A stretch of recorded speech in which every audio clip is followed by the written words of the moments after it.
నమస్తే TV 45 news కి స్వాగతం. నెల్లూరు భగత్ సింగ్ కాలనీలో అంబరాన్నంటిన సంబరాలు. ఆవిష్కృతంగా ఉన్న సమస్యను పరిష్కరించిన మంత్రి నారాయణకు బ్రహ్మరథం పట్టి పూల వర్షం కురిపించిన కాలనీవాసులు. శాశ్వత ఇంటి పట్టాలకు గ్రీన్ సిగ్నల్ ఇప్పించిన మంత్రికి మంగళహారతులతో స్వాగతం. గుమ్మడికాయలతో తమ నేతకు దృష్టి తీసిన ఆడపడుచులు. థ్యాంక్ యూ నారాయణ సార్ అంటూ ప్లకార్డుల చేతబూని జైజీలు కొట్టిన మహిళలు.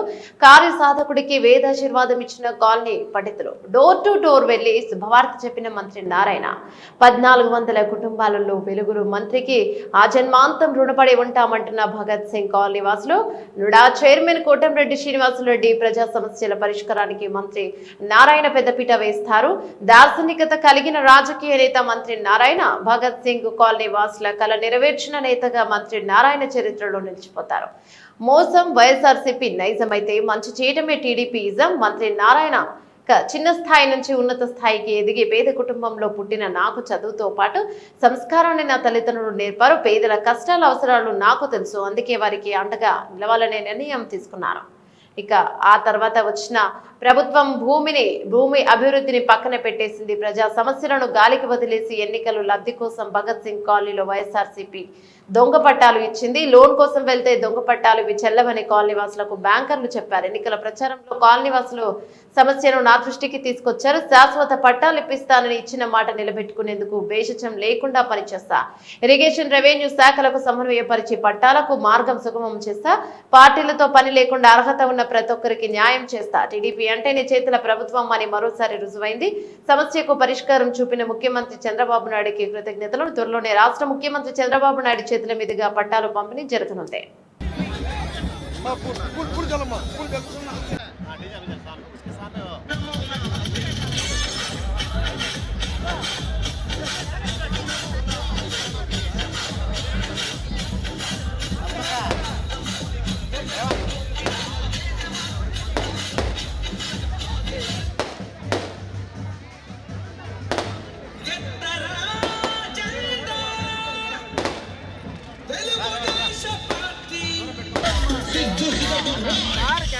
బాగా కనిపిస్తారు.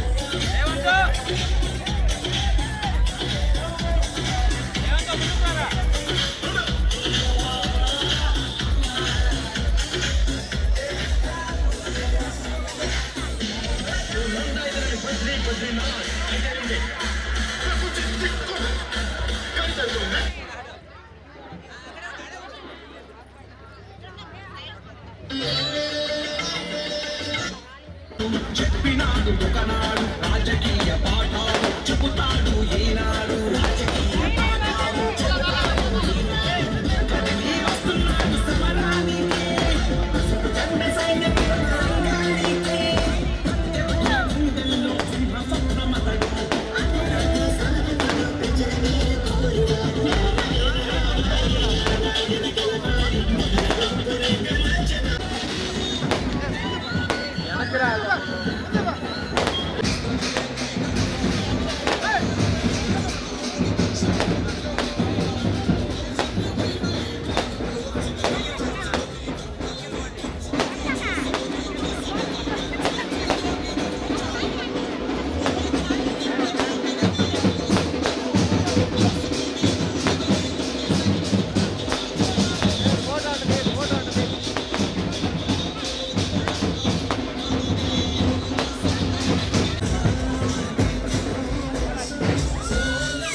కింద పెట్టాను కదా, అదే నేను చెప్పింది.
ప్రత్యేకమైన ధన్యవాదాలు నేను తెలియజేస్తున్నాను.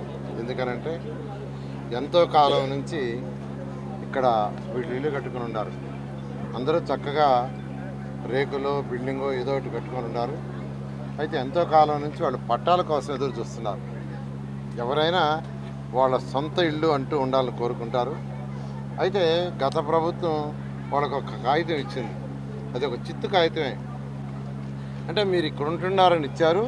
అయితే వాళ్ళకి చెప్పడం ఏంటంటే మీకు పట్టాలు ఇస్తున్నామని చెప్పారు. అలా మోసం చేయకూడదండి. ప్రజలని ఉన్నదన్నట్టు చెప్పాలి. ఒక కాగితం ఇచ్చి నివాసం అని చెప్పి వాళ్ళకి పట్టాలు ఇచ్చారు. వాళ్ళలో కొందరు బ్యాంకులు తీసుకుపోయారు. బ్యాంకులు తీసుకుపోతే ఇది పట్టా కాదు చెల్లదన్నారట. ఎందుకంటే 2024 ఎలక్షన్స్ ముందు నేను ఇక్కడికి వచ్చా. ఇక్కడ వీధి తిరిగా. నా దగ్గరకు వాళ్ళ కాగితం తీసుకొచ్చి, సార్ ఇది పట్టా అని ఇచ్చారు, ఇది పట్టా కాదంట చూడండి అని. దాంట్లో నివాసం ఉంటున్నారు ఇచ్చారు. అయితే వాళ్ళందరూ మాకు పట్టాలు ఇప్పించమని అడిగారు. ఆ రోజు వాళ్ళకి ఒకటే మాట చెప్పా, ఎలక్షన్ అయి ప్రభుత్వం వస్తే అధికారులు తీసుకొచ్చి మీ భగత్ సింగ్ కాలనీలో కూర్చొని పెడతాను, మీ సమక్షంలోనే డిస్కస్ చేస్తా, ఎంతవరకు చేయగలను అంతవరకు నేను చేస్తానన్నాను. ఎందుకంటే విషయం తెలియకుండా స్టడీ చేయకుండా నేను మాట ఇవ్వటం నాకు ఇష్టం ఉండదు. చేయగలిగితే చేస్తానని చెప్పటం, లేకుంటే లేదని చెప్పటం. అందుకని స్టడీ చేస్తాను, అధికారులను తీసుకొచ్చి కూర్చొని పెడతానన్నా. మొన్న మార్చి 1వ తేదీ పెన్షన్స్ ఇచ్చేటప్పుడు కలెక్టర్ గారిని, రెవెన్యూ వాళ్ళని, ఇరిగేషన్ వాళ్ళని, మున్సిపల్ శాఖ అందరినీ తీసుకొచ్చి ఇక్కడే కూర్చొని పెట్టాను. కూర్చొని పెట్టి డిస్కస్ చేసి వీళ్ళకి పట్టాలు ఇవ్వాలంటే ఉన్న హర్డిల్స్ ఏంది, ఏం చేయాలి చెప్పమంటే, ఇది క్యాబినెట్ దాకా పోవాలా, క్యాబినెట్లో అప్రూవల్ ఇవ్వాల్సిందే, కలెక్టర్ హోదాలో నేను ఇచ్చే అధికారం లేదని కలెక్టర్ చెప్పారు. పట్టాలు ఇవ్వాలంటే, దీనికి భగత్ సింగ్ కాలనీకి పట్టాలు ఇవ్వాలంటే కలెక్టర్ హోదాలో నేను ఇవ్వలేనండి, క్యాబినెట్కి తీసుకుపోయి క్యాబినెట్లో అప్రూవ్ కావాలంటే దాని మీద ఎక్సైజ్ చేసి అటు రెవెన్యూ శాఖ, అదేవిధంగా ఫైనాన్స్ డిపార్ట్మెంటు, ఇరిగేషన్ డిపార్ట్మెంటు, మంత్రులతో అధికారులతో మాట్లాడి వీళ్ళందరి దగ్గర చేయించి ముఖ్యమంత్రి దగ్గరికి ఫైల్ పంపించి నిన్న ఉదయం అప్రూవల్ చేయించి నిన్న క్యాబినెట్లో పెట్టి శాంక్షన్ చేయించాం. వీళ్ళందరికీ దాదాపు 1400 మంది ఉన్నారు. 1400 మంది కంటే ఈ యొక్క కాలనీలు ఏదైతే ఇది దాదాపు 30 ఎకరాల స్థలం, 30 పాయింట్ సంథింగ్. ఈ 30 ఎకరాల సంథింగ్లో ఎంతమంది ఉంటే ఎంతమంది, అది 1400, 1500, 1600 కాదు, అందరికీ పట్టాలు ఇస్తారు. ఎందుకంటే ఒకసారి క్యాబినెట్లు అయితే ఇంకా అయిపోయినట్టు. ఎందుకంటే క్యాబినెట్ అనేది ముఖ్యమంత్రి గారి ఆధ్వర్యంలో జరిగే మంత్రుల సమావేశం. That is ultimate body. దాంట్లో అయిపోయింది. కాబట్టి వాళ్ళకి పట్టాలు ఇవ్వటమే మిగిలిపోయింది. అది రేపు ఎల్లుండి ఇచ్చేయచ్చు. కానీ ముఖ్యమంత్రి గారి చేతుల మీదే, ముఖ్యమంత్రి గారిని రిక్వెస్ట్ చేసి పిలిచి ఇక్కడికి తీసుకొచ్చి వాళ్ళ చేతుల మీదే వచ్చే నెలలో మొదటి వారంలో కానీ రెండో వారంలో కానీ పట్టాలు ఇస్తాం. నేను ఒక్కటే చెప్పేది, నిరుపేదలకి సంక్షేమం చేసే ప్రభుత్వం తెలుగుదేశం ప్రభుత్వం. మాటల ప్రభుత్వం కాదు. ముఖ్యమంత్రి గారు ఒకటే అంటారు, ప్రజాక్షేమం, ప్రజల సేవే మన సేవ. కాబట్టి ప్రజలకు ఎట్టు ఇబ్బందులు చేయమంటారు. నిన్న యాక్చువల్ క్యాబినెట్లో అయితే ఒకటే చెప్పారు, రాష్ట్రంలో రాష్ట్రంలో ఎవరైతే పేదలు నిరుపేదలు 20 ఏళ్ళు 30 ఏళ్ళ నుంచి ఉన్నారో వాళ్ళందరినీ ఐడెంటిఫై చేయండి, ఆ ఏరియాలంతా పట్టాలు ఇవ్వండి, ఉన్న సమస్యల్ని అధిగమించండి, అవసరమైతే క్యాబినెట్కి తీసుకురండి, క్యాబినెట్లో అప్రూవ్ చేస్తామని రాష్ట్రంలో అందరూ మంత్రులకు కూడా యాక్చువల్గా ఆదేశం ఇచ్చారు. నిజంగా ముఖ్యమంత్రి గారికి మరొకసారి భగత్ సింగ్ కాలనీ యొక్క ప్రజల తరఫున ముఖ్యమంత్రి గారికి ప్రత్యేకమైన ధన్యవాదాలు తెలియజేస్తున్నాను. Thank you.